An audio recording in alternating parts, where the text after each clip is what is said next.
సంబంధించి కూడా కామెంట్ చేస్తూ ఉన్నారు వైసీపీ.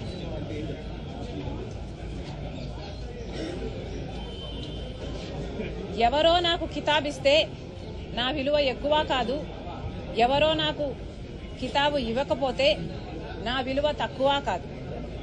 నేను రాజశేఖర్ రెడ్డి రక్తం. రాజశేఖర్ రెడ్డి గారు వైఎస్ రాజశేఖర్ రెడ్డి గారు అయినప్పుడు ఆయన బిడ్డ వైఎస్ షర్మిలారెడ్డి కాకుండా ఎలా పోతుంది? ఆయన మనవడు రాజశేఖర్ రెడ్డి గారు మరీ ముఖ్యంగా కోరుకొని మా నాన్న పేరు పెట్టుకుంటాను అని వైఎస్ రాజారెడ్డి అని పేరు పెడితే ఆ మనవడికి ఆ పేరు కాకుండా ఎలా పోతుంది? ఎవరు ఎన్నైనా మాట్లాడొచ్చు వాళ్ళ స్వార్థం కోసం, కానీ నిజం ఎప్పటికీ నిలకడగానే నిలుస్తుంది. నేను రాజశేఖర్ రెడ్డి గారి రక్తాన్ని, ఆయన ఆశయాలను కాపాడడం కోసమే ఈరోజు కాంగ్రెస్ పార్టీలో ఇంత గట్టిగా ఆంధ్ర రాష్ట్రానికి వచ్చి పోరాటం చేస్తున్నా. మీరు ఎన్నైనా మాట్లాడొచ్చు. ఈరోజు పొద్దున చాలా దగ్గరి మనుషులు కూడా చాలా విచిత్రమైన, చాలా బాధ కలిగించే కామెంట్లు చేశారు. కొండా రాఘవరెడ్డి అన్న నాకు గాని నా కుటుంబానికి గాని దగ్గర అనుకున్నాం, కానీ ఈరోజు ఆయన కూడా నా మీద నేను పాదయాత్ర ఎందుకు చేశాను అన్న దాని మీద ఆయన ఏదో అక్కడ ఉన్నట్టు, ఆయన బావుమరిది అక్కడ సూపరింటెండెంట్ అయినట్టు, ఆయన అంతా విన్నట్టు ఏదేదో చెప్పారు. నేను పాదయాత్ర చేయాలి అని భారతమ్మ అడిగితే నేను పాదయాత్ర నేను చేస్తాను అని నేను అడిగినట్టు చెప్పారు.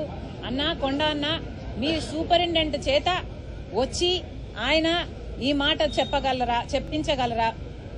మీరు మీ దేవుని మీద, మీ బిడ్డల మీద ప్రమాణం చేసి జరిగింది ఇది అని ప్రమాణం చేయగలరా మీడియా ముందర? నేను ప్రమాణం చేయగలను జరిగింది అది కాదు అని.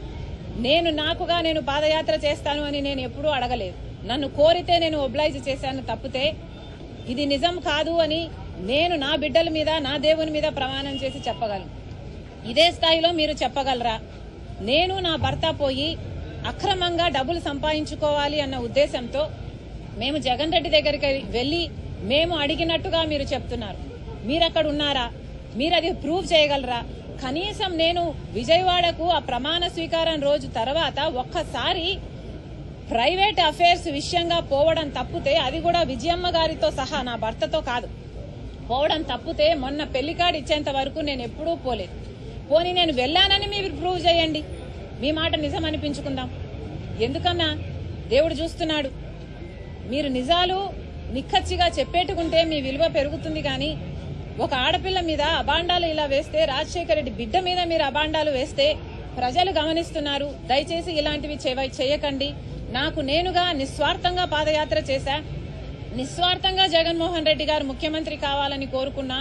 ముఖ్యమంత్రి అయినాక నాకు ఈ పని కావాలని గాని, నాకు ఈ పదవి కావాలని గాని నేను ఏ రోజు కోరిన దాన్ని కాదు. దీనికి సాక్ష్యం మా అమ్మే. ఈ విషయాలన్నీ అమ్మకు తెలుసు. మీకు దమ్ముంటే అమ్మ చేత చెప్పించండి. పాదయాత్ర భారతమ్మ చేయాలనుకుంది. వద్దమ్మా.